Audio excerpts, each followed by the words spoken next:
అందరికీ praise the lord. ఈ ఉదయకాల సమయంలో మన ప్రభువును రక్షకుడైన యేసుక్రీస్తు ప్రభువారి ప్రశస్తమైన నామంలో మీ అందరికీ శుభములు తెలియజేస్తున్నాము. ఈ దినము హెబ్రోను క్యాలెండర్ వాగ్దానము 14వ తారీఖు 2వ నెల 2026వ సంవత్సరము. మొదటి దినవృత్తాంతములు 22వ అధ్యాయము 16వ వచనం. లెక్కింపలేనంత బంగారమును, వెండియు, ఇత్తడియు, ఇనుమును నీకు ఉన్నవి, కాబట్టి నీవు పని పూనుకొనుము, యెహోవా నీకు తోడుగా ఉండునుగాక.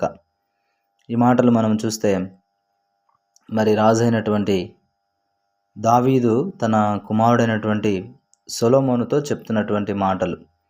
దావీదు యొక్క కోరిక, దావీదు యొక్క ఆశ దేవుని మందిరాన్ని కట్టాలి అనేటువంటి ఆశ ఉంది.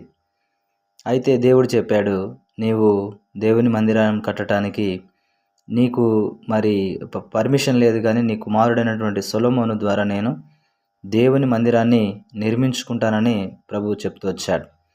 ఆ కారణమును బట్టి దావీదు తన హృదయంలో ఉన్నటువంటి ఆ భారము, మరి ఏదైతే మరి దేవుని మందిరం కట్టాలనేటువంటి ఆలోచన ఏదైతే ఉందో అది ప్రభుతో పంచుకున్నప్పుడు, ప్రభు నీ కుమారుడైనటువంటి సొలొమోను ద్వారానే నేను మందిరం నిర్మించుకుంటానని ప్రభు చెప్తూ వచ్చాడు. ఆ కారణమును బట్టి మరి మందిరం కట్టేటువంటి బాధ్యత సొలొమోనుకు దేవుడు మరి అప్పగిస్తూ వచ్చాడు. అలాగే ఈ విషయంలో దావీదు కూడా సంతోషిస్తూ వచ్చాడు. ఈ సందర్భంలో సొలొమోనును దావీదు బలపరుస్తూ అనేకమైన వాగ్దానములు ఇస్తూ, మరి ఈ అధ్యాయం అంతట్లో చూస్తే గనుక మరి అద్భుతమైనటువంటి వాగ్దానములు సొలొమోనుకు దావీదు ఇస్తూ వచ్చినట్లుగా మనము చూస్తూ ఉంటున్నాం. చివరిగా మనము చూసినటువంటి మాట, కాబట్టి నీవు పని పూనుకొనుము, యెహోవా నీకు తోడుగా ఉండునుగాక.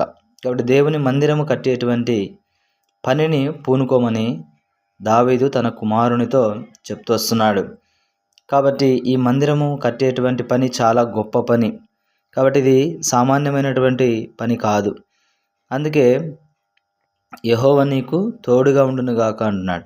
కాబట్టి దేవుడు నీతో కూడా ఉంటాడు, కాబట్టి నీవు ఈ పని జరిగించమని మరి సొలొమోనుతో దావీదు చెప్తూ వస్తున్నాడు. కాబట్టి ఈ ప్రస్తుత దినాల్లో మనం కూడా దేవుని మందిరము, ఆత్మ సంబంధమైనటువంటి మందిరము కట్టేటువంటి పనిని దేవుడు మనకు అప్పగిస్తూ వచ్చాడు. అది సువార్త ద్వారా ఆత్మ సంబంధమైన మందిరాన్ని మనము కట్టేవారంగా ఉంటాం. కాబట్టి మన వంతు మనము మరి అనేకులకు ఈ యొక్క సువార్తను మనము ప్రకటించే వారంగా ఉండాలి. కాబట్టి ఈ పనికి మనము పూనుకోవాలి. ఆత్మ సంబంధమైన మందిరము కట్టడానికి మనము పూనుకోవాలి.